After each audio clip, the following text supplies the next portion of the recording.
2020년 초 정말 믿기 힘든 두 개의 거대한 폭풍이 한 나라를 동시에 덮칩니다. 하나는 수백만 페이지에 달하는 그야말로 판도라의 상자 같은 비밀 폭로였고요. 다른 하나는 갑작스럽게 시작된 해외에서의 새로운 전쟁이었습니다. 오늘 이 두 사건이 어떻게 충돌했고 또 얽혀 있는지 그 속을 한번 들여다보겠습니다. 자, 모든 건 여기서부터 시작됐습니다. 역사상 가장 거대한 규모의 데이터 유출이라고 할 수 있죠. 몇 년 동안이나 있다 없다 말만 무성했던 그 앱스타인 파일 있잖아요. 전 세계 최상위 권력자들의 가장 어두운 비밀이 담긴 그 기록들이 마침내 세상에 터져나온 겁니다. 엄청난 후폭풍을 예고하면서요. 근데 정말 이상한 건 말이죠. 나라 전체가 이 스캔들로 발칵 뒤집혔던 바로 그 순간에 갑자기 해외에서 대규모 전쟁이 시작됐다는 겁니다. 아니, 이 타이밍 여러분은 어떻게 생각하세요? 너무 절묘하지 않나요? 그러니까 우리가 던져야 할 질문은 딱 하나입니다. 이게 정말 순수한 우연의 일치였을까요? 아니면 대중의 시선을 다른 곳으로 돌리기 위한 누군가의 치밀한 계산이었을까요? 자, 지금부터 그 흔적들을 한번 같이 따라가 보시죠. 좋습니다. 그럼 먼저 이 모든 난리의 시작점이었던 앱스타인 파일 공개. 대체 이게 어느 정도 규모의 스캔들이었는지부터 한번 살펴보겠습니다. 350만. 이게 뭘까요? 처음 딱 공개된 앱스타인 관련 파일의 개수입니다. 문서, 사진, 영상 다 합쳐서요. 어마어마하죠. 근데 이게 정말 시작에 불과했다는 겁니다.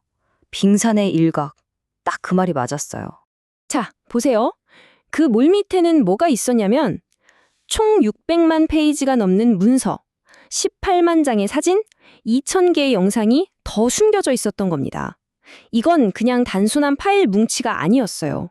정치, 금융, 학계, 사회 곳곳에 거미줄처럼 쳐진 거대한 권력 네트워크 그 자체였죠.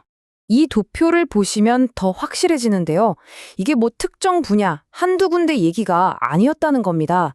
정치, 금융은 물론이고 기술, 학계, 심지어는 왕실까지 말 그대로 세상을 움직이는 거의 모든 권력의 기둥들이 다 얽혀 있었던 거죠. 정말 피할 곳이 없었습니다. 자, 그럼 이제 시선을 좀 돌려볼게요. 국내가 이렇게 발칵 뒤집혔을 때 바깥 세상에선 무슨 일이 있었을까요?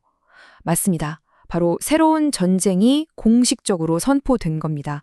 온 나라가 스캔들 얘기로 정신없을 때 국방부가 에픽 퓨리 작전을 시작한다고 발표합니다. 공식적인 목표는 아주 명확했어요. 이란 정권의 안보 체계랑 무기 능력을 완전히 무력화시키겠다. 굉장히 구체적이고 단호한 목표였죠. 당시 국방장관의 말을 직접 들어보면요. 임무는 레이저처럼 정밀합니다. 라고 아주 강하게 말했죠. 이란의 미사일 생산시설, 해군 싹 다 파괴해서 절대 핵을 못 갖게 하겠다는 거였어요. 이 복잡한 스캔들 뉴스에 지쳐가던 사람들한테 이렇게 명확하고 강력한 메시지가 딱 던져지니까 관심이 확 쏠릴 수밖에 없었겠죠. 자, 바로 이 지점입니다. 이게 오늘 이야기의 가장 중요한 부분이에요. 국내의 스캔들과 해외의 전쟁, 이 두 개의 거대한 이야기가 정면으로 꽝! 하고 부딪히는 순간이죠. 생각해보세요. 불과 얼마 전까지 평화를 외치던 정부가 하루아침에 전쟁으로 돌아선 겁니다. 그것도 하필이면 나라 안에서 최악의 정치 스캔들이 터졌을 때 말이죠. 이 타이밍 정말 그냥 넘어갈 수가 없는 부분이에요. 당시 상황이 딱 이랬습니다. 왼쪽을 보면 언론에서는 앱스타인 파일에 트럼프 이름이 38,000번 넘게 나온다고 난리가 났죠. 근데 바로 그 시점에 오른쪽을 보세요. 매일 국방장관이 나와서 브리핑하고 어디를 정밀 타격했다는 뉴스가 헤드라인을 도배하기 시작하는 겁니다. 이보다 더 완벽한 관심 돌리기가 있을까요? 이 스캔들이 얼마나 위험했는지 보여주는 구체적인 증거가 바로 이 이메일입니다. 한 유명 기자가 앱스타인한테 보낸 건데요. 트럼프 관련 질문을 어떻게 할까에 대해서 그냥 스스로 목매달게 놔두는 게 좋을 것 같아. 이렇게 말한 거예요. 정말 섬뜩하죠? 최고 권력의 바로 턱 밑에서 이런 위험한 대화들이 오가고 있었던 겁니다. 이건 더 기가 막힙니다. 한창 대통령을 겨냥한 청문회가 TV로 생중계되고 있었어요. 근데 그 중요한 순간에 한 의원이 청문회장에서 앱스타인한테 문자를 보내고 있었던 겁니다. 방금 코언이 말한 그 사람 누구냐고 물어보면서요. 이 스캔들의 촉수가 국정 운영의 심장부까지 뻗어 있었다는 너무나 명백한 증거죠. 하지만 말이죠. 전쟁이라는 엄청난 이슈가 터졌음에도 불구하고 이 앱스타인 파일이 불러온 심판의 칼날은 멈추지 않았습니다.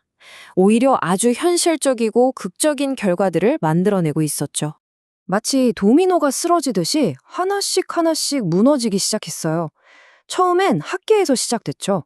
하버드, MIT 같은 곳에서 유명 교수들이 줄줄이 잘려나갔고요. 그 파도가 금융가로 넘어가면서 골드만삭스 같은 대기업 임원들이 옷을 벗었고 마침내 정치권까지 덮치면서 거물들이 줄줄이 쓰러졌습니다. 여기 명단을 좀 보세요. 정말 입이 떡 벌어집니다. 전 주미영국 대사, 심지어 영국 왕실 사람까지 체포됐고요. 미국의 전 재무장관은 하버드에서 쫓겨나다시피 사임했죠. 노르웨이 전 총리는 부패 혐의로 기소됐습니다.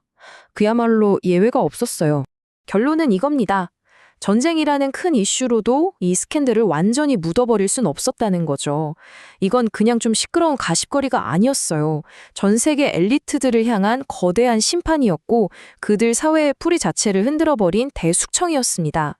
자, 스캔들 그리고 전쟁 이 두 가지가 어떻게 충돌했는지 쭉 살펴봤습니다. 이제 이 모든 걸 보고 나니 우리에게 정말 중요한 질문 하나가 남게 됩니다. 그래서 이 마지막 질문은 사실 여러분 스스로에게 던져보셔야 할 질문입니다. 이렇게 정보가 홍수처럼 쏟아지는 세상에서 우리는 대체 무엇에 집중해야 할까요? 뭐가 진짜 중요한 이야기고 뭐가 우리의 시선을 뺏기 위한 연막일까요? 지금 이 순간 여러분의 관심은 과연 어디를 향하고 있나요?